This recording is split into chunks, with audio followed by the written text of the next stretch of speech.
안녕하십니까? 8월 18일 수요 기도의 말씀을 전합니다. 오늘 하나님께서 우리에게 주시는 말씀은 시편 63편 1절에서 11절까지의 말씀입니다. 시편 63편 1절에서 11절까지의 말씀입니다.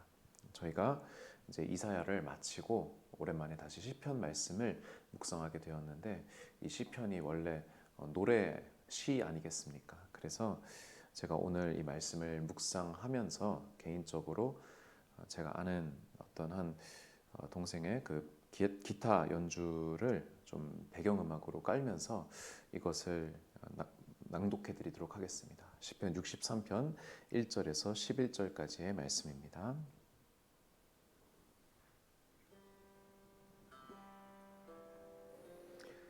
하나님이여, 주는 나의 하나님이시라. 내가 간절히 주를 찾되 물이 없어 마르고 황폐한 땅에서 내 영혼이 주를 갈망하며 내 육체가 주를 앙모하나이다. 내가 주의 권능과 영광을 보기 위하여 이와 같이 성소에서 주를 바라보았나이다. 주의 인자하심이 생명보다 나음으로 내 입술이 주를 찬양할 것이라. 이러므로 나의 평생에 주를 송축하며 주의 이름으로 말미암아 나의 손을 들리이다. 골수와 기름진 것을 먹음과 같이 나의 영혼이 만족할 것이라. 나의 입이 기쁜 입술로 주를 찬송하되 내가 나의 침상에서 주를 기억하며 새벽에 주의 말씀을 작은 소리로 읊조릴 때 하오리이다. 주는 나의 도움이 되셨습니다. 내가 주의 날개 그늘에서 즐겁게 부르리이다. 나의 영혼이 주를 가까이 따르니 주의 오른손이 나를 붙드시거니와 나의 영혼을 찾아 멸하려 하는 그들은 땅 깊은 곳에 들어가며 칼의 세력에 넘겨져 승냥이의 먹이가 되리이다. 왕은 하나님을 즐거워하리니 주께서 맹세한 자마다 자랑할 것이나 거짓말하는 자의 입은 막히리로다. 아멘. 네, 오늘 우리가 함께 읽은 이 말씀은 다윗의 시편입니다. 다윗이 오늘 말씀의 부제를 보면은 63편 옆에 나와 있는 작은 글씨가 여러분 성경책에 있을 텐데, 다윗의 시 유다 광야에 있을 때라고 그렇게 나와 있습니다. 일반적으로 이것은 우리가 다윗이 사울 왕의 그런 쫓김을 받아서 계속 도망치고 있었던 그런 상황 가운데 우리가 있었던 것을 좀 염두에 두면서 그렇게 읽고 있는 그런 시편 중에 하나이지요. 그런데 이 시편의 분위기가 제가 좀 양해를 구하고 틀어드린 이 찬양 소리처럼 굉장히 평온한 가운데 진행이 됩니다. 사실 이 시편의 내용을 보게 되면, 그리고 이 시편의 저자가 다윗이 처한 상황을 보게 되면 오히려 평온한 것과는 굉장히 거리가 있죠. 굉장히 다급하고 갈급하고 힘들고 어렵고 간절한 그러한 상황이 오히려 더 많이 드러나야 할 텐데, 오히려 이 시편 가운데에는 그럼에도 불구하고 평안함이 또 하나님에 대한 절대적인 신뢰가 이 시편에서 뒷받침되고 있음을 우리가 보게 됩니다. 1절부터 보시면 하나님이여, 주는 나의 하나님이시라. 내가 간절히 주를 찾되 물이 없어 마르고 황폐한 땅에서 내 영혼이 주를 갈망하며 내 육체가 주를 앙모하나이다. 여러분, 이 시편이 쓰여진 장소가 광야임을 여러분이 기억하십시오. 여러분, 오늘날에 우리는 서울시에서 대한민국에서 살아갈 때 여러분, 물이 없어서 목말라 죽을 일이 어디 있겠습니까? 사실 어디든 서울 시내만 하더라도 웬만한 그런 건물에는 다 정수기가 설치가 되어 있고요. 그리고 웬만한 곳에 동네마다 있는 편의점에서 다 생수를 팔고요. 꼭 마실 물이 아니더라도 어딜 가더라도 수도꼭지를 틀면은 그런 물이 나오는 그런 나라 아니겠습니까? 그래서 사실 우리나라는 목이 말라봤자 너무 목마르다라고 하면은 그냥 그 다음에 보이는 슈퍼에서 생수를 사서 마시면 되는, 아니면 음료수나 아이스크림을 먹으면 되는 그러한 환경 가운데, 축복받은 환경 가운데 있지 않습니까? 그러나 광야입니다, 여러분. 마르고 황폐한 땅.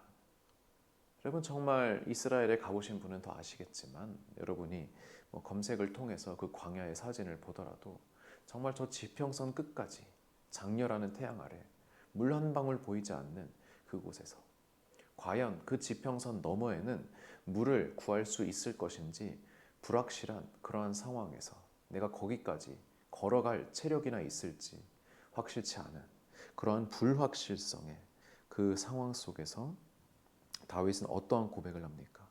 그가 간절히 주를 찾습니다. 내 영혼이 주를 갈망하며 내 육체가 주를 앙모한다고 말하고 있습니다.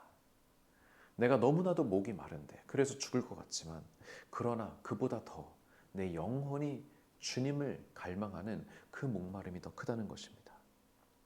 내가 주의 권능과 영광을 보기 위하여 이와 같이 성소에서도 주를 바라보았다고, 그렇게 자신의 그 과거의 경험을 말하고 있습니다. 그러나 다윗의 고백은 이어지고 있습니다. 뭐라고 합니까? 주의 인자하심이 생명보다 나음으로 내 입술이 주를 찬양할 것이라. 생명은 무엇입니까? 여러분, 생명이 끊어지면 찬양이고 뭐고 예배이고 뭐가 없지 않습니까? 그 생명에 가장 직접적으로 연관되는 것이 이제 물이고요. 그런데 내가 목이 말라서 물을 못 마셔서 내 생명이 끊어진다 할지라도, 그럼에도 주의 인자하심이, 나를 향하신 하나님의 사랑하심이 내 생명이 다하는 것보다 귀하다라고 그렇게 다윗은 고백하고 있는 것입니다. 그러므로 내 입술이 지금 목이 타들어갈 것 같은 가운데 있지만, 그럼에도 이 쉰 목소리로도 하나님을 찬양할 것이라는 그런 다짐을 합니다. 4절, 이러므로 나의 평생에 주를 송축하며 주의 이름으로 말미암아 나의 손을 들리리이다. 내가 조금 어렵고 조금 힘든 그런 상황이 아니라 정말 나의 생명이 끊어질지도 모르는 그런 극적인 순간에, 극단적인 순간에 처한다 할지라도, 그럼에도 나는 나의 남은 생애 동안 하나님을, 주님을 송축하고 주의 이름으로 말미암아 나의 손을 들 것을, 예배의 자세를 취하고 경배의 자세를 취할 것을 그렇게 다짐하고 있는 것입니다. 골수와 기름진 것을 먹은 것 같이 얼마나 배고프고 목이 마르겠습니까? 그러나 그같이 나의 영혼이 만족할 것이라. 나의 입이 기쁜 입술로 주를 찬송할 것이다.